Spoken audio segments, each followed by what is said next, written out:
Ever ask yourself, where do the towers go? Dr. Judy Wood, ICU Psyop Recovery Program, addressing your questions, your curiosities, your mysteries regarding that fateful day. Didn't hear it, you didn't see it, you won't see nothing, no one, never in your life, you never heard it, how sad it all seems without any proof.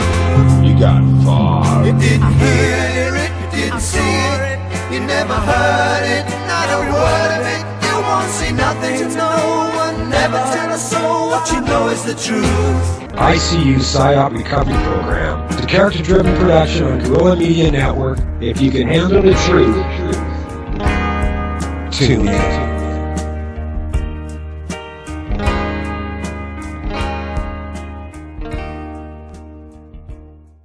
That they ceased operating, or they vanished, or they all. Yeah.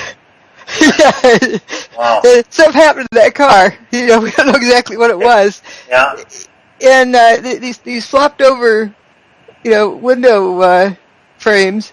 Yeah. There's something weird with that. Yes. Well, it looks like intense heat.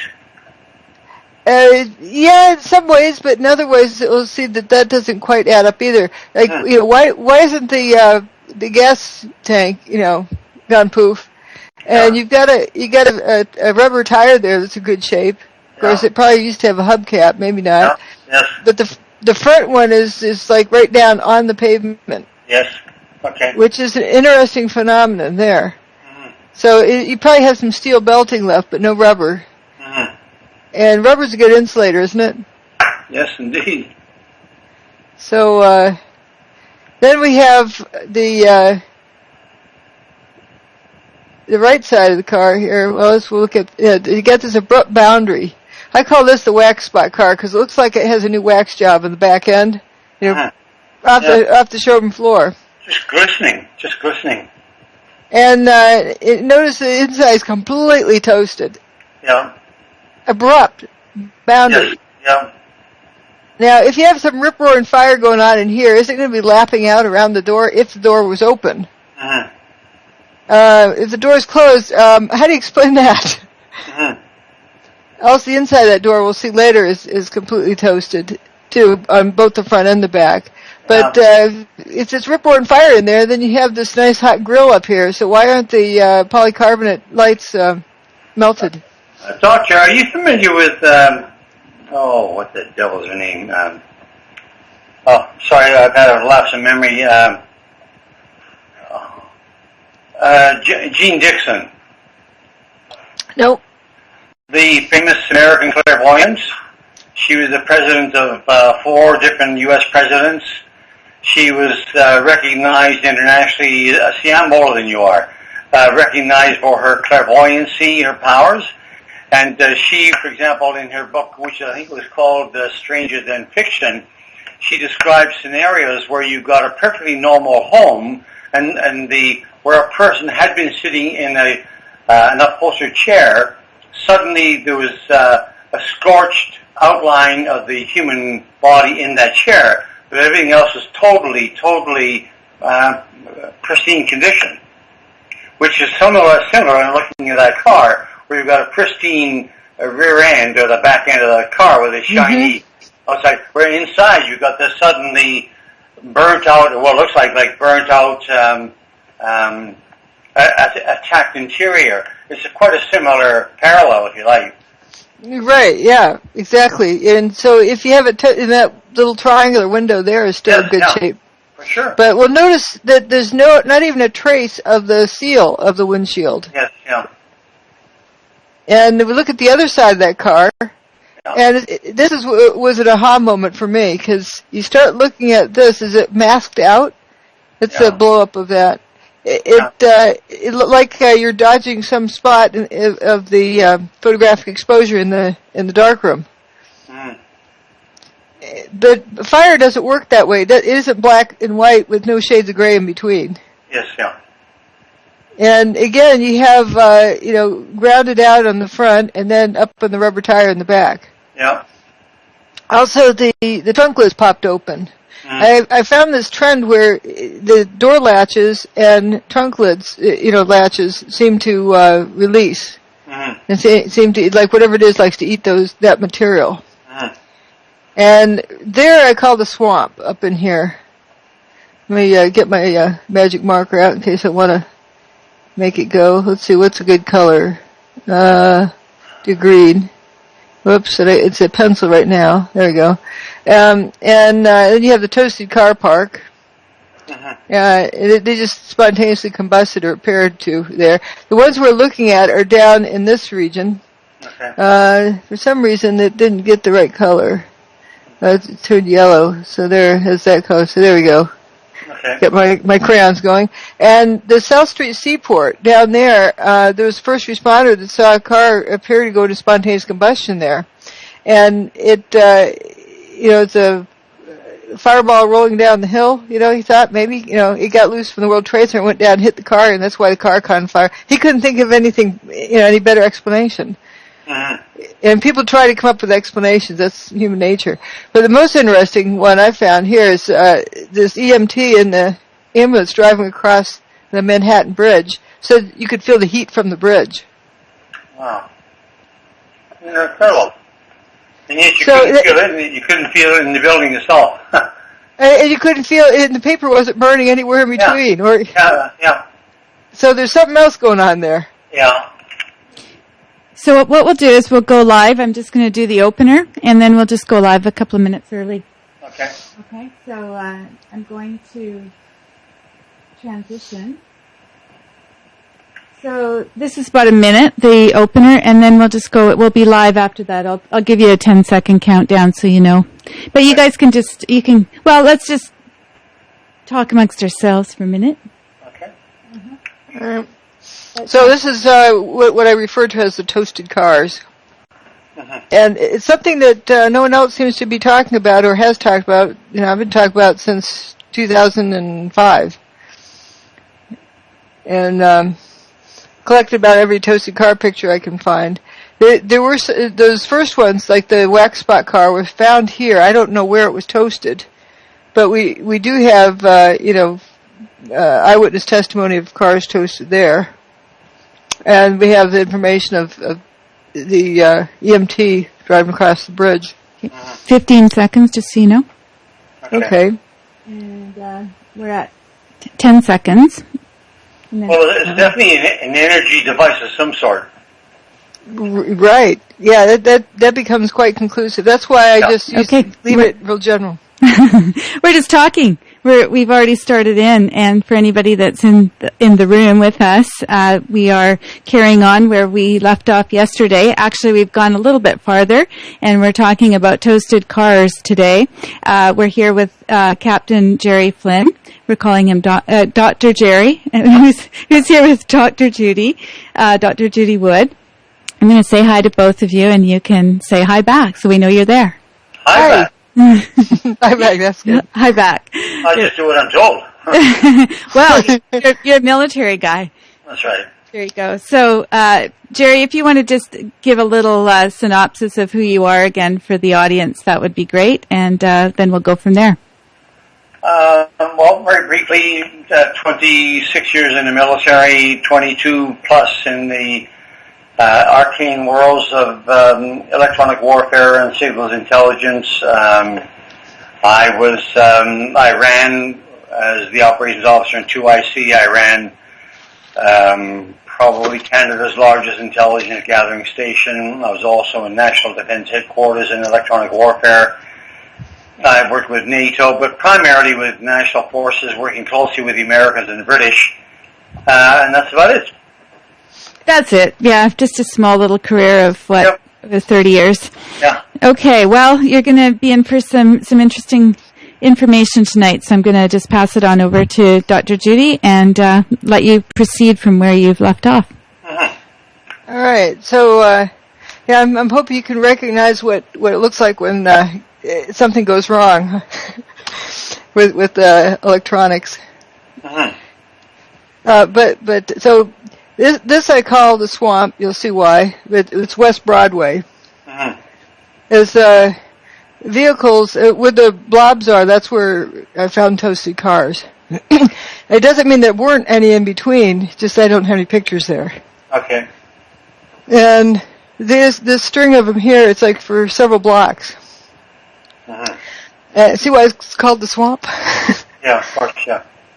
Now here's WTC 5 down here. Yeah. And 6 is to the right. This is 7, as it says here. And something kind of interesting, if you look down at the end of where it says post office, yes, down here, you see a green light. Yeah, yes, of course. So the electrical system, as well as, of course, the lights on Fiderman Hall, we're still going. But what happened to this bus? Yeah. It's down on the rims, but you don't seem to have any burnt marks. No, flame marks on it. And yet, if I were asked what happened to that bus, the first thing that comes to mind would be scorched, even though there are no burn marks on it. I can't think of anything else that would render a bus into that condition. No, I've come to describe it as toasted. Yeah. Something happened. It's toast. Yeah, okay.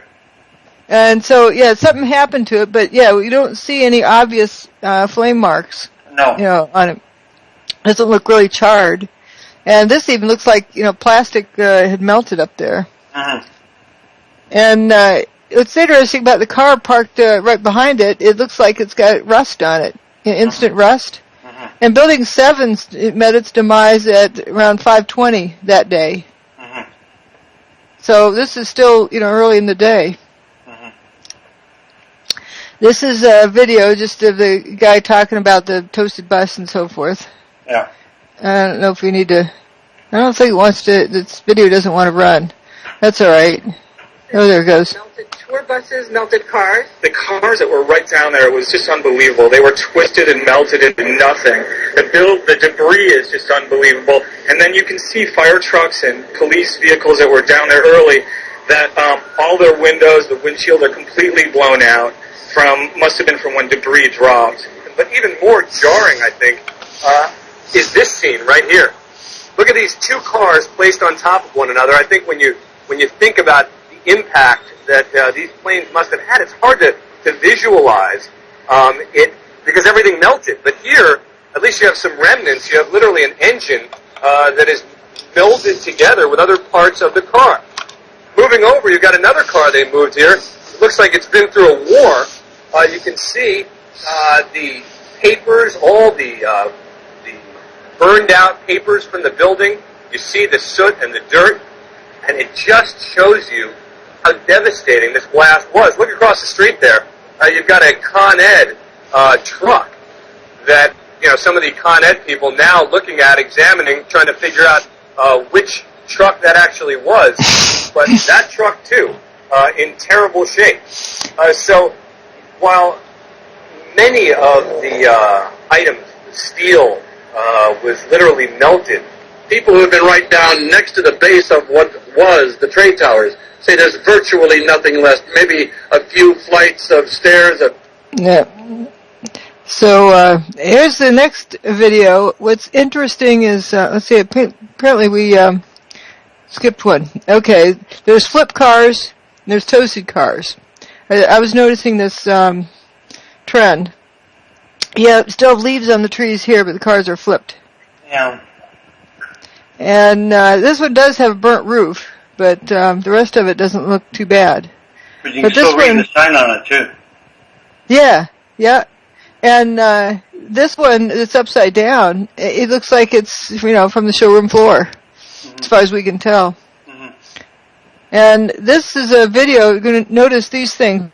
All window glass is missing. Missing door handles and toasted engines. Mm-hmm. Let's see, it's having trouble playing. Well, we do have the backup of the site. For anybody that is viewing this, if you take a look... Oh, there you go. Go ahead.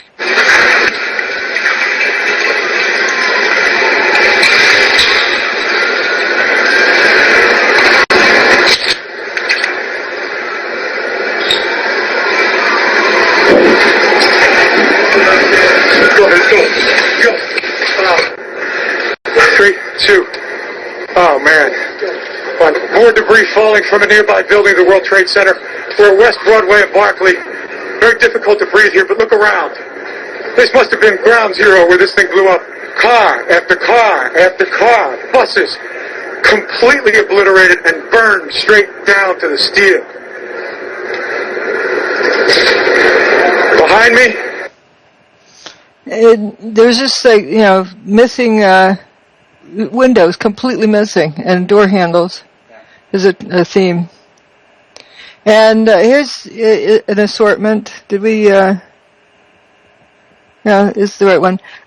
This one's slumped over, and then we have this one in the street. I don't know if they left it with the door slit open here, or if it I suspect this trunk latch over on that one, popped up. Something looks like it happened with that one's, front engine compartment. And of course this one with this nice, very clean edge of where the windshield went. Yeah. And no traces of any glass. Usually burnt cars, you get traces of stuff. Yeah. And, this front end, it's an abrupt stop. And one thing that comes to mind for me, especially that, the wax spot car, is that there's rubber gaskets around doors. Why this, engine compartment looks, like the engine's gone or something. And, compare this with the regular fire. There's only one picture here from the WTC down the bottom left. And you can see the nice crisp, like it's ready for sandblasting for a new paint job. But car fires have this other, you can see where the flame patterns went. And you also have scraps of glass left in the corners. Yeah. And, the two in the bottom are from the WTC. And you see like stuffing left inside the car. The picture on the bottom left, that's from inside that wax spot car. Wow. This is something, really toasted inside. I suspect that's somebody threw in the trash later, like the Scott tank there. Yeah. Okay. Yeah. And here's what the toasted car park is. A lot of my detractors like to say all the cars were towed so we can forget about them. There's like 1,400 toasted cars. And they couldn't all be parked at the base of the towers anyway. Mm-hmm. But we'll try to go through that quickly. There they are during toasting. And the towers are, over that direction. Mm-hmm. So you have a sea of unburned paper in between. Well, how far were they from what did you call it yesterday, the bathtub, was it? Yeah, they're outside the bathtub. They're, maybe up to a half mile away. Really? Wow. You can see in this picture how far away here they are before they were toasted, yes, yeah. Parked in here. Yeah. And that's, a distance in between. Okay. And they weren't toasted with the demise of the first tower, but the demise of the second tower. Yeah.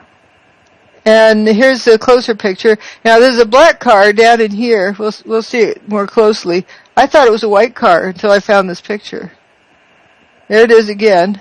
Mm-hmm. And the people leaving the Embassy Suites Hotel. Those cars have not long lived. You can see this purple car here and the white car behind it.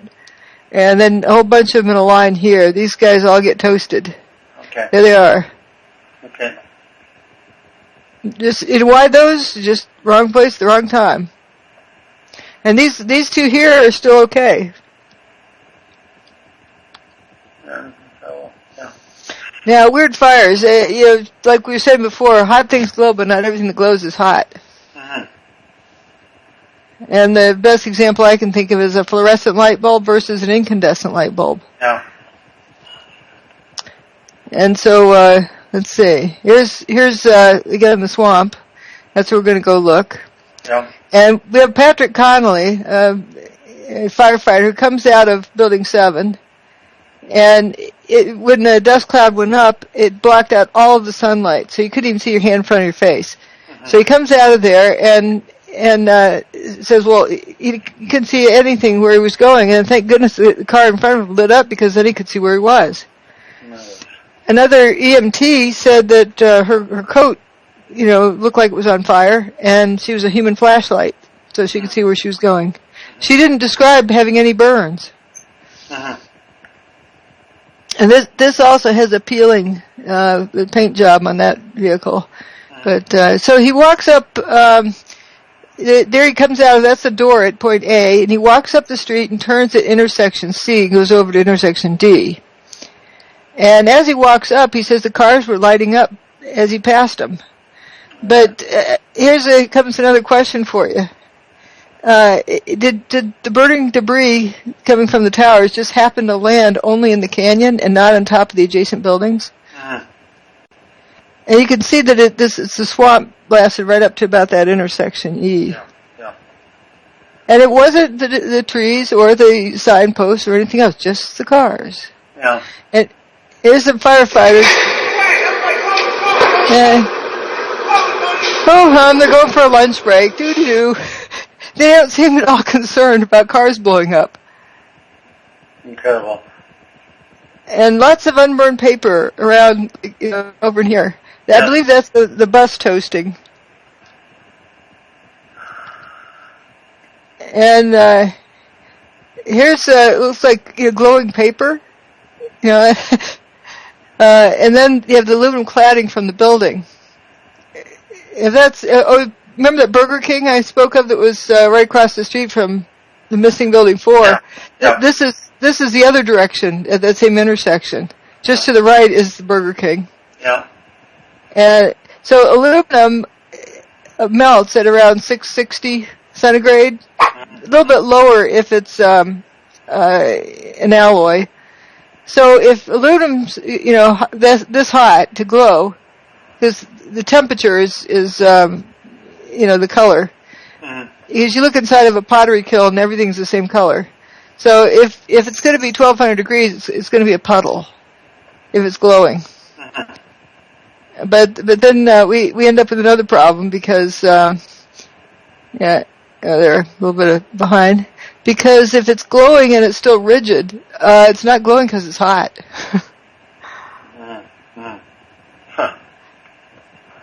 And this is the original Cheeto. When I refer to Cheetos, that thing in the bottom left corner, that. Yeah. So here's this is a segment from Alex Jones's show with Jesse Ventura on. Now I'm talking about the corner of this aluminum cladding here. It sort of looks like it's glowing there.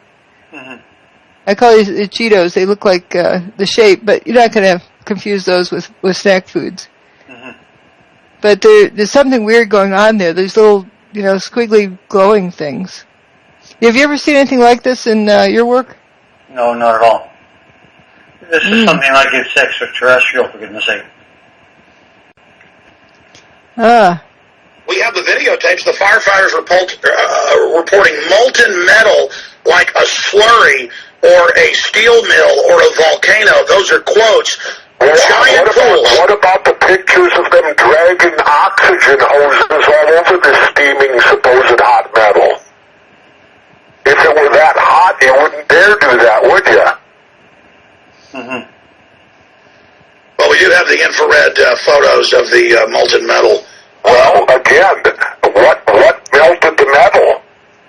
Was it heat? I think that silence was the only time Alex Jones ever been speechless.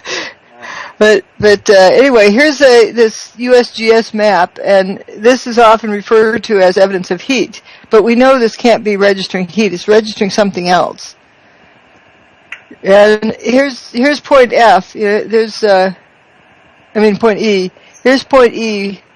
There, it's right in front of that little stub left of Building 3. And there's a broken water main, so the street got flooded. And here's this guy, walking through water. 819 Fahrenheit. Well, water boils at 212. Yeah. And this guy doesn't look boiled. Not at all. And there's no steam off the water. Exactly. And this is the end of the swamp, up where the swamp kind of ends. But you have these bushy trees, green trees. You have, lights. They're working.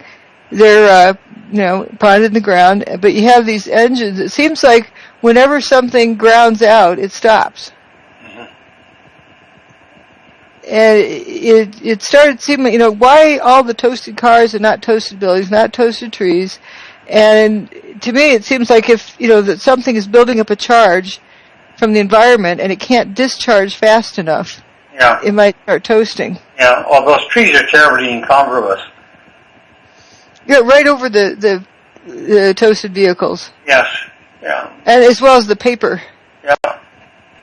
And here's some more, this side fire of this van. I tweaked the contrast to see it better than, over in there you can see it too. This is at that intersection where Patrick Connolly walked through and saw cars lighting up.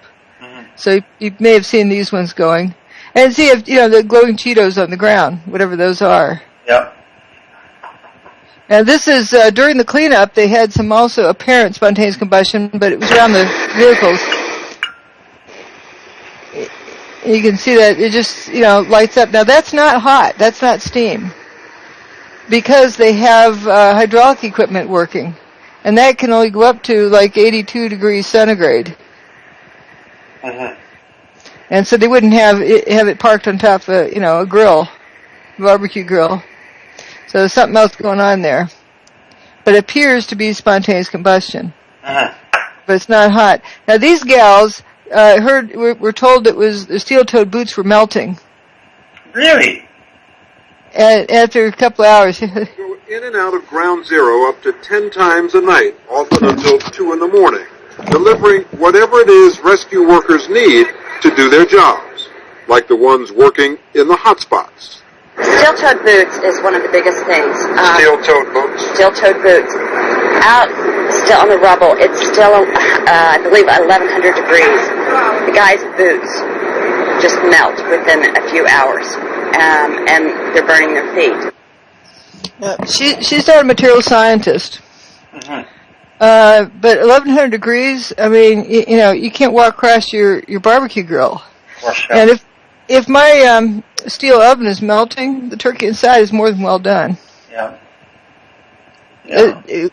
We also have Rudy Giuliani, and these people don't mean to look strange. They're just describing the best they can with the information they have. Yep. And Rudy Giuliani's is pretty incredible too. What he says is 2,000 degrees. Yeah. Because they're trying to explain the 2,000 degrees Fahrenheit below the ground. I could be standing here and you could be standing there, and I could be describing to you, Governor, the site, and then a fire would break out in between us. And it was just by luck or the design of God that we weren't killed. So somebody apparently told him it was 2,000 degrees, and he was standing on a barbecue grill. Yeah. All right, now get ready. proof of concept coming up. All right, we have I call this rolled up carpets. And if the building is collapsing due to too much weight on it, why are these columns still straight? Yeah. Not to mention there's not enough debris left over. Yeah. And here you can see those nice wooden platforms they started building. Mm-hmm. And if you put too much weight on something, it buckles and curls around the horizontal axis. Yeah. All right. Here we are. But it's curled up, but it's curled up around the vertical axis. Mm-hmm. That's not right. Mm-hmm. And this one on the left, I'd say that looks like lasagna noodle. Oh, gee. That's incredible. Just incredible. Hey, draw a free body diagram, but show me the loading that causes that. No mechanical loading is going to do that to it. Mm. And this one on the right, it's still straight, but it's, curved around the vertical axis. Yeah. And these core columns curved more than 180 degrees. Wow. That's what you call a hairpin turn. Exactly. And there's no cracks around there. Nothing. How do you do that? Yep. And this one here, this is in Banker's Trust, in that gash that was in the front of Banker's Trust. Uh-huh. And, this looks like, what do you call it, Christmas ribbon candy. Yeah. The wrinkly... It looks like a cotter pin. Yeah. I'll be darned. Yeah. And it looks like it had been an I-beam. Yeah. Wow. And if you buckle something, you get these different modes of buckling. Of course.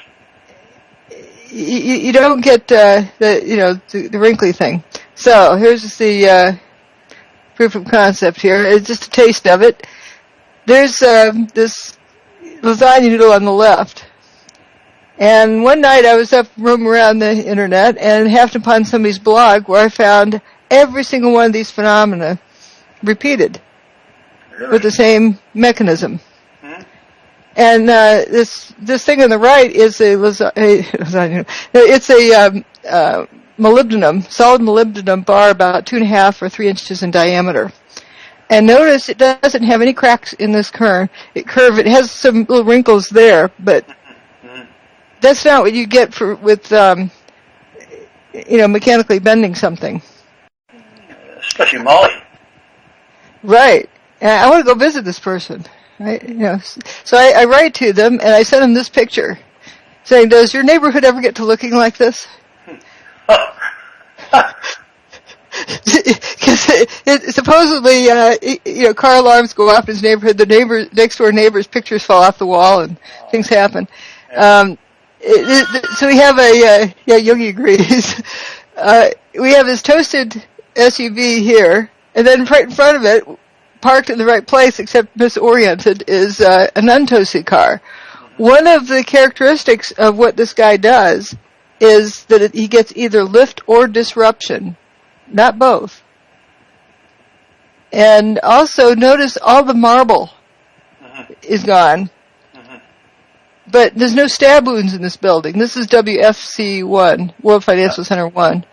And you notice there's some weird holes in the windows, like in this piece here, you have, the outer pane is broken, but not the inner pane. And then you have rounded holes over in this other area. It's pretty strange. Now, I understand longitudinal waves can cause that. And here's something else from the WTC about levitation. I was across the street, and I picked up the camera just out of habit. And something in the back of my mind said, run, run, run. And never in 20 years of shooting in New York have I run from an assignment. But something in the back of my head just said, run. And as I hit the corner of Liberty Street, it was almost being picked up by a tornado, almost being picked up by a wave. It was like being picked up by a black cloud. That black cloud had substance. It was like night, but it had a solid feel to it. It was like gravel, hot gravel, and just picked me up and tossed me about a block. At one second I was running, and the next second I was airborne. And I lost my glasses, I lost my cell phone, I lost my pager, but managed to hold on to both cameras. But it threw you for a block. I was back down at Ground Zero last week and walked the area where I have a pretty good recollection of where I was and where I wound up. And it was just under a city block.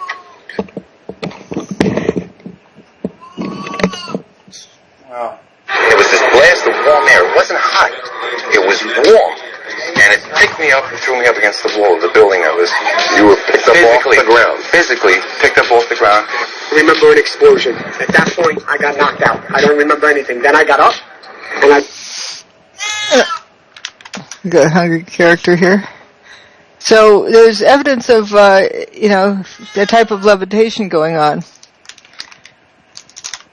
And turns out that John Hutchison can also do levitation. Yeah, but look at that smoke at the top of the building. It's almost straight across. It's horizontal. And didn't you see the speed? The wind speed was 7 knots or 7 miles an hour. Right. It should have been just kind of, Wispy, yeah. And very good observation. And instead of, it pushing itself someplace, it looked like it was being pulled someplace. Oh, without question. Strong influence, yeah. And you see the water droplets floating upward? Yeah, it's a warship, though, isn't it? Is it? Destroyer? Yeah, well, it's a toy boat. Oh, yeah, okay. Sorry. And this is what John Hutchison did. He has a little tank and for his experiment, and water would float upward. Okay, my goodness. Wow. Okay. Now we're going to talk about the weather. You ready to talk about the weather? You betcha. you talk about the weather that day. 10 minutes to 15 minutes before the first event of the day, before the North Tower got its hole, this was on the weather. This Fox News guy is talking about this high-pressure system moving in from the west. Mm-hmm. That's all he seems to be talking about. And then from the west CBS... What? From the west or from the east? This high-pressure system's moving in from the west. Okay. It's moving east. Okay. And there's another system that's moving in from the east going through the west. Yeah. But he wasn't talking about that so much here. But then we have, CBS talking about the weather around New York City as nice as can be. Yeah, he says they'll find print about rough seas. But never mind. The weather's going to be as nice as can be. But interesting that you have thunderstorms all around the perimeter of the country, just where the high-pressure system is. And meet Hurricane Aaron. This is actually the day before 9/11. Okay. I call this the baseball and bat. You don't seem too surprised about there being a hurricane there? Well, I was aware of that. You were? Yes, I was. Oh, wow. Yeah. One of the few people who were. Yeah. How were you aware of Hurricane Aaron? From the media. Really? Oh yeah, for sure. I've seen it several times. What? The hurricane and how there was the fact that it was not reported. Unreported. Sorry, go ahead. And that was underreported. Yes, yeah. Oh, okay. So, but on 9/11, were you aware of it? Oh no, not on that day. No, I'm not. Oh, right. That's right. We talked about this, before. So this is Hurricane Aaron on the 10th of September 2001, and I call this the baseball and bat image. Okay. And it watch carefully. You'll see it briefly to this other image. That was Sandy this past fall. Okay. And they're very, very similar. Mm-hmm. And, one was reported, one wasn't. Mm-hmm. And this is Geraldo Rivera on the 12th. September, back up, 12th of September 2010. So just a little over a couple of years ago. And does he still not know about Hurricane Aaron? Morning. People ask me why I have been so attracted over the years to hurricane coverage, but there's risk involved. There is, the peril of not knowing what's going to happen, that adventure, and it's pitting yourself against an enemy. It's like war, only no one is shooting at you specifically. That's what the allure, there is an area storm that I am not, the juices don't flow, and you look and check it out. Remember that? When that? I watched that live. Like and maybe a store on YouTube, but you got to get up close and personal. And this was Hurricane Ike, I think. Wasn't this Rita? You would know. You know what? I think it was Rita. Rita in Galveston, Texas. Yeah. Galveston. And, obviously Katrina before that changed so many of our histories. It was so traumatic.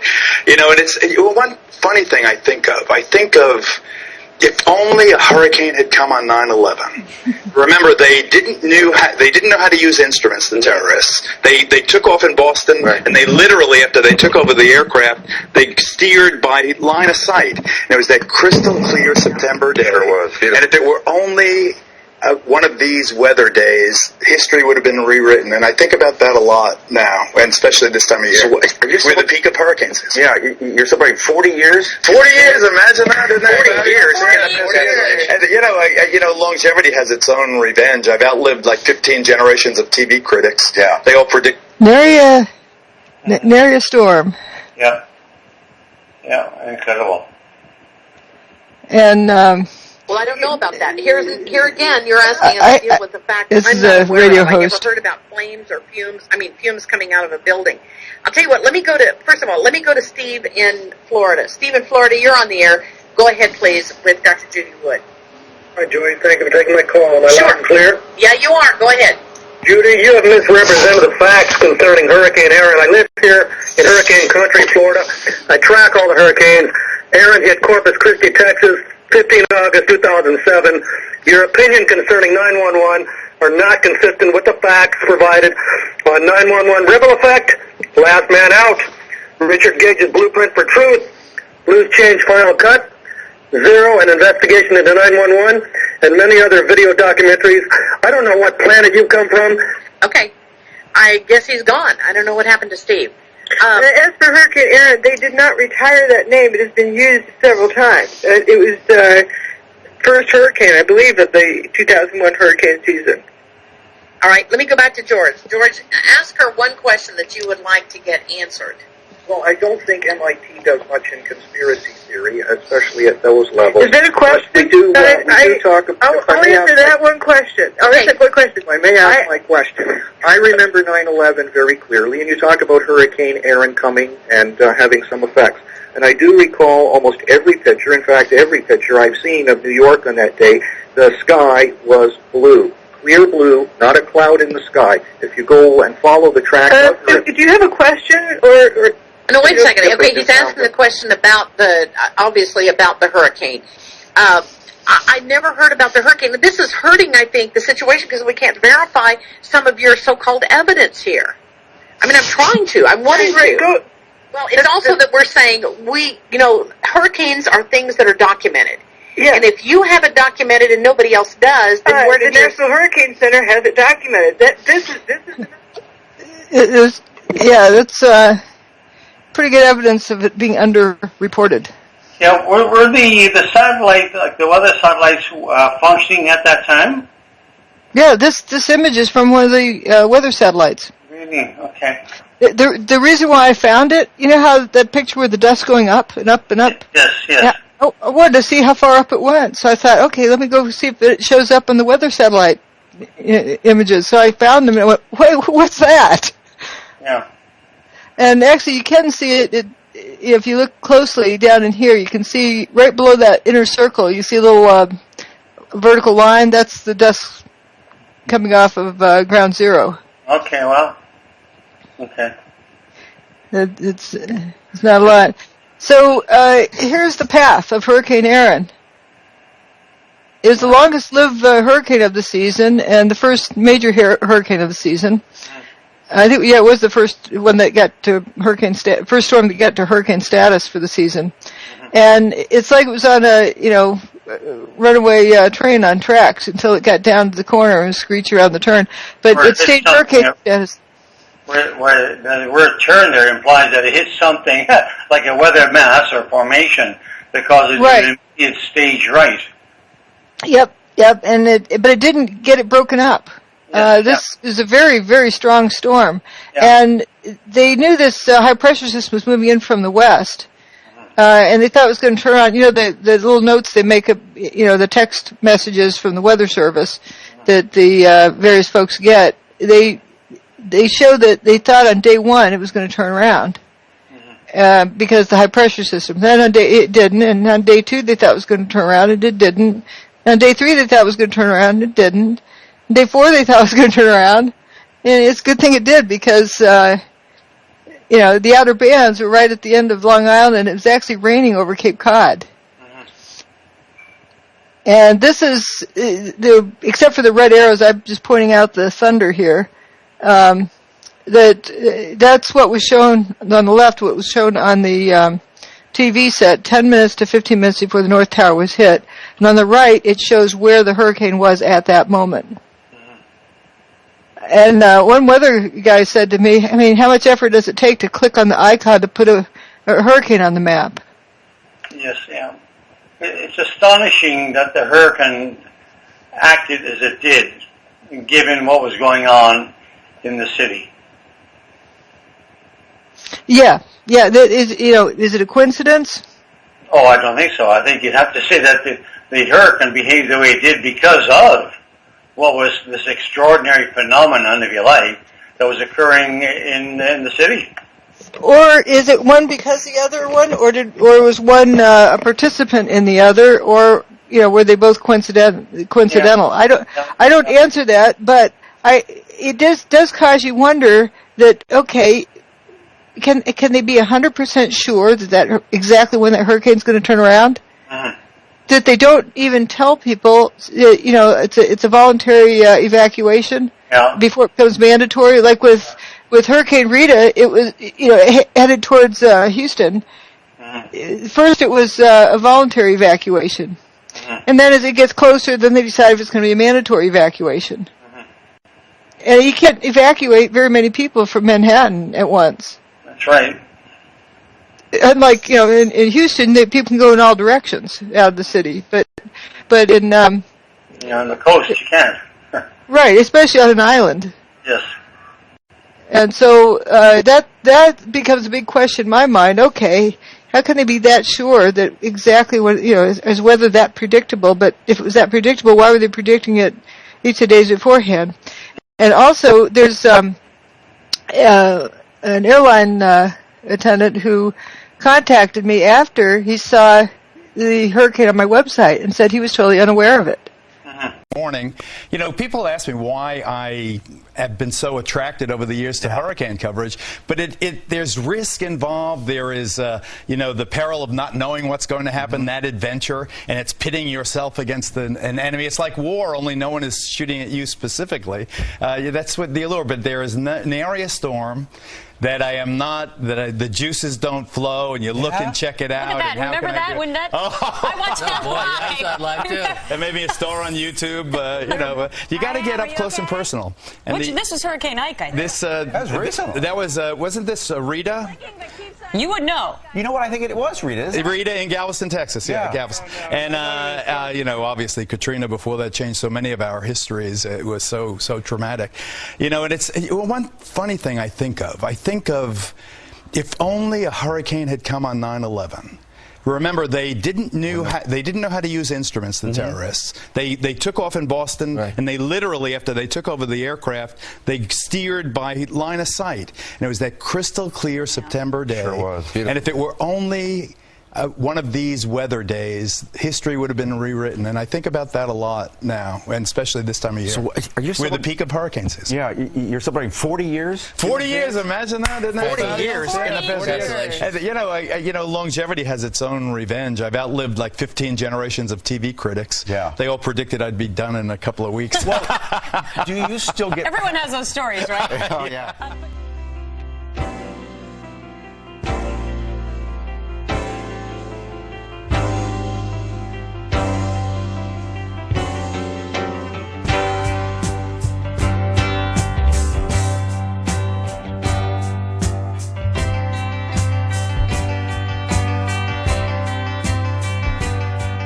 Didn't hear it, you didn't see it, you won't see nothing, no one, never in your life, you never heard it, how sad it all seems without any proof. You didn't hear it, you didn't see it, you never heard it, not a word of it, you won't see nothing, no one, never tell a soul, what you know is the truth.